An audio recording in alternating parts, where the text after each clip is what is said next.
Hello students, तो आइए अब हम डिस्कस करते हैं कि सीए इंटर लॉ के लिए नवंबर 2022 के लिए क्या क्या अमेंडमेंट्स हैं।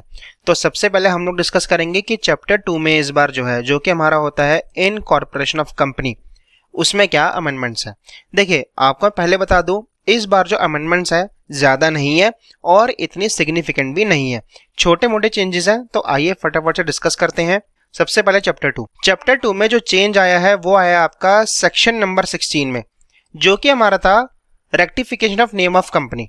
तो इसमें हमने जो एक पॉइंट डिस्कस किया था कि अगर कोई रजिस्टर्ड प्रोप्राइटर है ट्रेडमार्क का, उसने जो है एप्लीकेशन लगाई है किसी कंपनी का नाम चेंज करवाने के लिए, तो वहां पर हमने डिस्कस किया था कि जो सेंट्रल गवर्नमेंट है वो जब भी कंपनी को डायरेक्ट करेगी नाम चेंज करने के लिए, तो उसके 6 महीने के अंदर अंदर कंपनी जो है अपने नाम को चेंज करेगी। तो ये जो 6 महीने का टाइम पीरियड है ना, ये आपका चेंज होके 3 महीने का हो चुका है। यानी कि अब जो आपका अमेंडेड पीरियड है इसका, वो 3 महीने का ही है।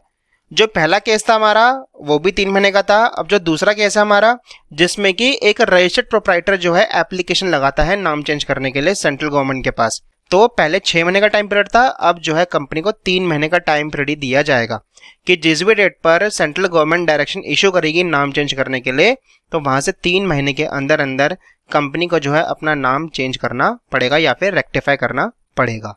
हेलो स्टूडेंट्स, तो आइए अब देखते हैं कि नवंबर 2022 के लिए chapter number 6 registration of charges में क्या अमेंडमेंट है। तो एग्जाम पॉइंट ऑफ व्यू से इतनी इंपॉर्टेंट अमेंडमेंट नहीं है, लेकिन इसको याद रख लीजिएगा। तो देखिए, हमने जो एक टॉपिक पढ़ा था verification of instrument of charge, जिसमें कि कंपनी अगर अपनी प्रॉपर्टी पर या एसेट पर कोई भी चार्ज क्रिएट करती है और वो प्रॉपर्टी या फिर एसेट जो है या तो इंडिया में है या फिर इंडिया के बाहर है, तो फिर उसकी वेरिफिकेशन कैसे होती है।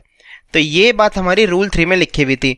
अगर बेयर एक्ट पे जाएंगे तो स्पेसिफिकली वहां पर जो है आपका रूल 3 सब रूल 4 में ये पॉइंट लिखा हुआ है।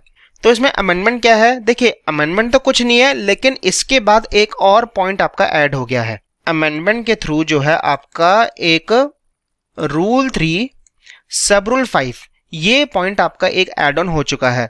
तो आप लोग भी अपने नोट्स में जो है आपने जहां पर भी ये पॉइंट नोट करके रखा हुआ है, इस पॉइंट के बाद एक पॉइंट और ऐड कर लेना, ये वाला। तो आइए अब ये देखते हैं कि रूल 3 सब रूल 5 में क्या पॉइंट ऐड हुआ है। तो देखिए, रूल 3 सब rule 5 of companies registration of charges rules 2014, इस पॉइंट में जो है कंपनीज एक्ट ने बैंकिंग कंपनीज के ऊपर एग्जम्पशन डाल दी है।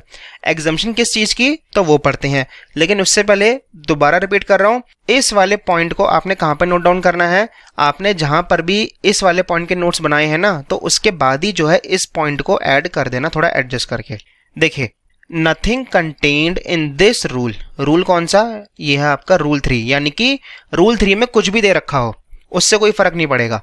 shall apply to any charge required to be created or modified by a banking company under section 77 in favor of the RBI when any loan or advance has been made to it under section 17 subsection 4 clause D of the RBI Act 1934। तो यहाँ पर banking company को क्या बोला गया?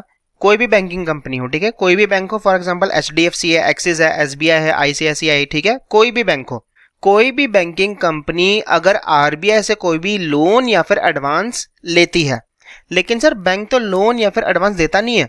जी हाँ, बिल्कुल सही, देता भी है लेकिन लेता भी है, आरबीआई से ले सकता है वो। तो क्या सर इसका मतलब जो आरबीआई है, क्या वो नॉर्मल बैंकिंग ऑपरेशन कर सकता है? देखिए, आरबीआई वैसे तो नॉर्मल बैंकिंग ऑपरेशन नहीं कर सकता, लेकिन हाँ, आरबीआई एक्ट के सेक्शन 17 के सब सेक्शन 4 में बता रखा है कि जो आरबीआई है वो जो है कोऑपरेटिव बैंक्स को, शेड्यूल्ड बैंक्स को, या फिर जितने भी बैंक्स हैं इंडिया में, उनको जो है वो क्या क्या सर्विसेज प्रोवाइड कर सकता है, उनके साथ वो क्या क्या ट्रांजैक्शन कर सकता है। तो उसमें से एक ट्रांजैक्शन क्या है? लोन या फिर एडवांस देने की। जैसे कि फॉर एग्जांपल HDFC बैंक है, अब इसको जो है कुछ लोन की जरूरत है, तो ये जो है आरबीआई के पास जाती है, ठीक है।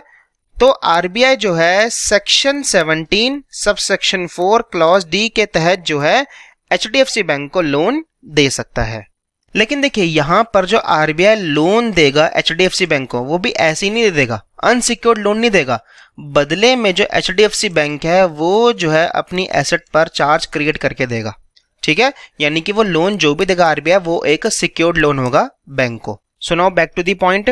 तो आपका रूल 3 और सेक्शन 77 में जो प्रोविजन लिखे गए हैं चार्ज को रेशड करवाने के, उनमें से कोई भी प्रोविजन जो है उस बैंकिंग कंपनी पे अप्लाई नहीं होगा जो कि आरबीआई के फेवर में चार्ज क्रिएट करके लोन ले रही है आरबीआई से।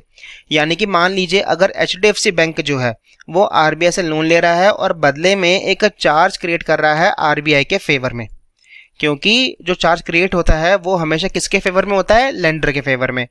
तो यहां पर इस चार्ज को एचडीएफसी बैंक को आरओसी के पास रजिस्टर्ड करवाने की रिक्वायरमेंट नहीं है कि कोई भी बैंकिंग कंपनी अगर आरबीआई से लोन ले और आरबीआई के फेवर में चार्ज क्रिएट करे और वो जो लोन या फिर एडवांस लिया है वो जो है आरबीआई एक्ट के सेक्शन 17 सबसेक्शन 4 क्लॉज डी के तहत लिया गया है, तो फिर जो भी चार्ज क्रिएट हुआ है आरबीआई के फेवर में उस बैंकिंग कंपनी को उस चार्ज को आरओसी के पास रजिस्टर्ड करवाने की रिक्वायरमेंट नहीं है, किसको ऐसा कोई भी चार्ज जो है रजिस्टर्ड नहीं करवाना पड़ेगा आरओसी के पास। बस एक यही एग्जम्पशन है बैंकिंग कंपनी के ऊपर जो इस रूल के तहत दी गई है उसको।